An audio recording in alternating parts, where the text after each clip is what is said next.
Ganitong luto sa manok, hindi ka talaga magsasawa at sa sarap niya.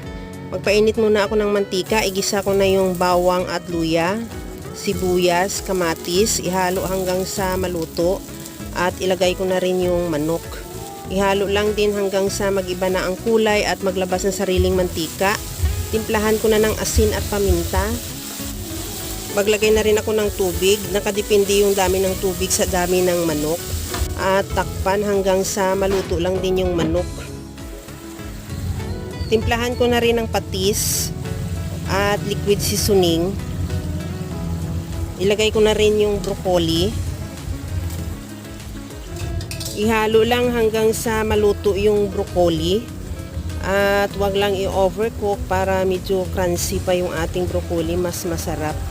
At ready to serve na yan yung ating napakasarap na chicken broccoli.